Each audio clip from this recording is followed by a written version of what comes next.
5월 22일 살아계신 하나님의 말씀 고린도전서 13장 11절부터 13절 말씀으로 어린 시절을 교훈 삼아라는 제야의 말씀 드립니다.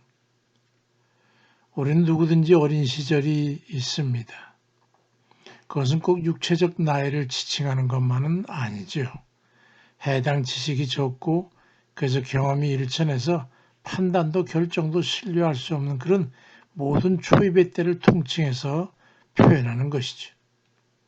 주님께서도 하나님 나라에 대한 마음의 순수함에 대해서 말씀하실 때에 마가복음 10장 15절에서 내가 진실로 너에게 이르노니 누구든지 하나님의 나라를 어린아이와 같이 받들지 않는 자는 결단코 들어가지 못하리라고 말씀하시고, 또 마태복음 18장 4절에는 그러므로 누구든지 어린아이와 같이 자기를 낮추는 그이가 천국에서 큰 자니라 그리 말씀하십니다.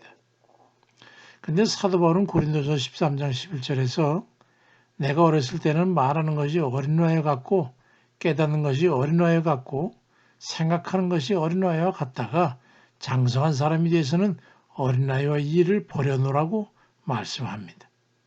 근데 이 구절에서 어린아이로 표현되는 그 방향에 대해서 우리 한번 깊이 생각해야 할 여지가 있다는 것을 말씀드리고자 합니다.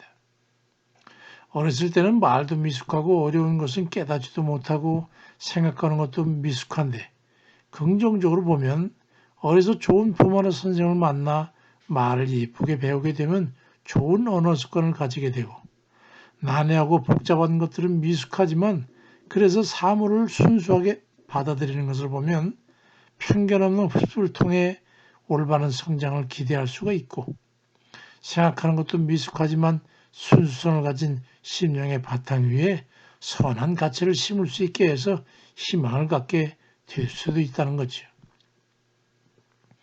이런 어린 시절의 모습이 커갈수록 능숙하고 민첩해지며 효용성이 높아지게 됩니다.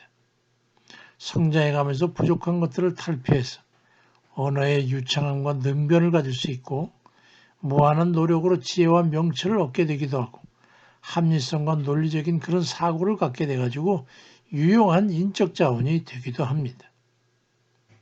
신앙생활에 있어서도 그와 유사한 적용이 된다고 하는 겁니다.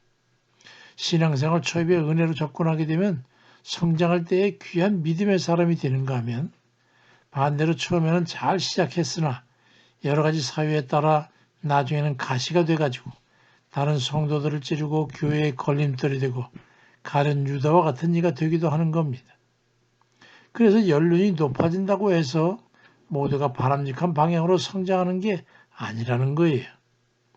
주님께서 말씀하신 어린아이의 비유인 천국 사람이나 하나님 나라를 받드는 어린아이 같은 그런 소질 같은 것은 모두 바람직한 방향으로 성장했을 때 해당되는 것이고 부정적인 방향으로 좋지 않은 경험과 습관이 축적되게 되면 하나님 나라와 교회의 암초가 될 수 있다는 말씀입니다.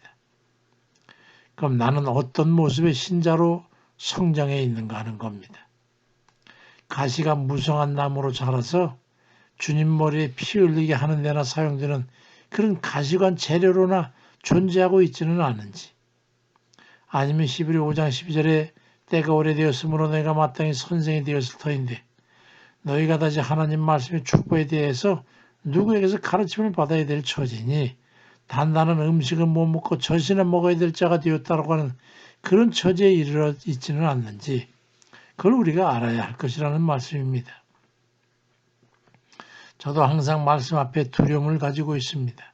사실이 쉽지 않지요.